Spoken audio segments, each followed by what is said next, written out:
The New York gubernatorial race is closer than anyone initially anticipated. Republican Congressman Lee Zeldin saw a late surge in voter support in the historically blue state. Zeldin is challenging Democratic incumbent Governor Kathy Hochul for her seat.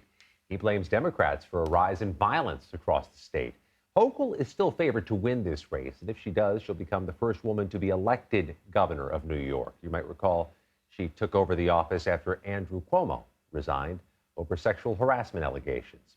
Let's bring in Marcia Kramer, chief political correspondent for CBS New York. Marcia, welcome. Saw you interviewing Governor Hochul this Sunday morning.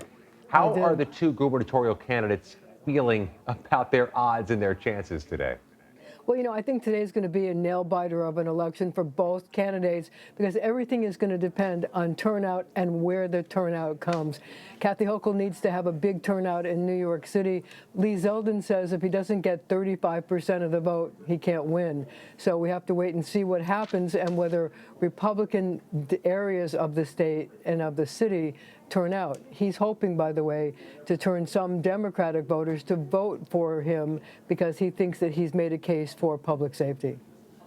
On that note, Zeldin says he's the candidate to choose because he will be tough on crime. As Scott mentioned, you interviewed Governor Hochul about his messaging last weekend.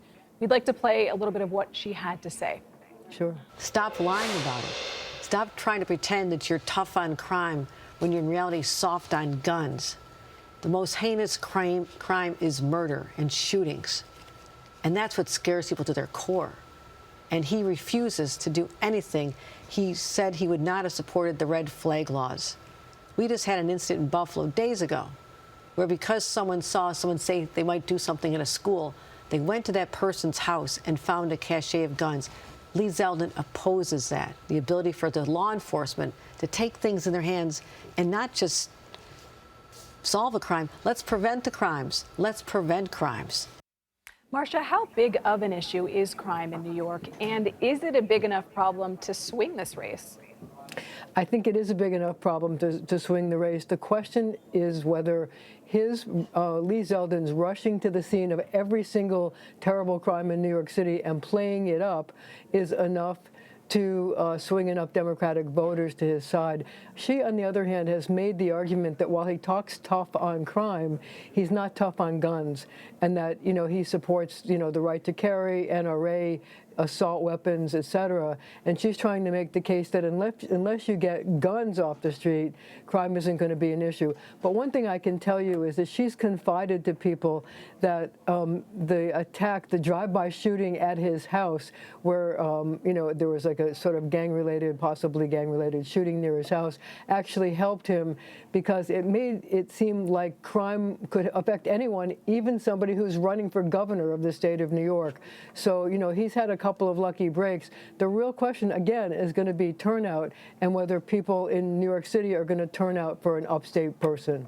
Marcia, it might strike people across the country to hear you use the phrase nail-biter to describe a statewide New York race, considering the politics of this state. But one thing I've noticed in this home stretch, in these final days, I've seen a lot of Kathy Hochul in New York City.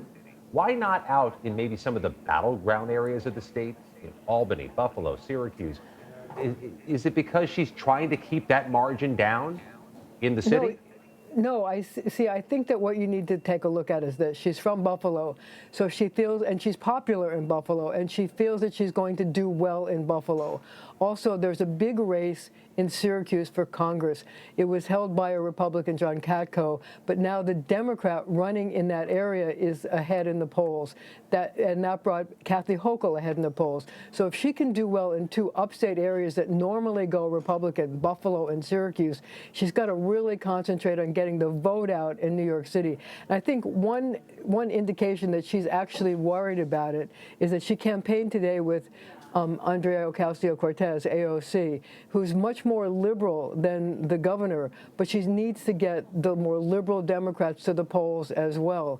So she needs to get the vote out in New York City, because as she said today, when Democrats vote, we win. The big question is, are Democrats going to vote? And if they vote, are they going to vote for her?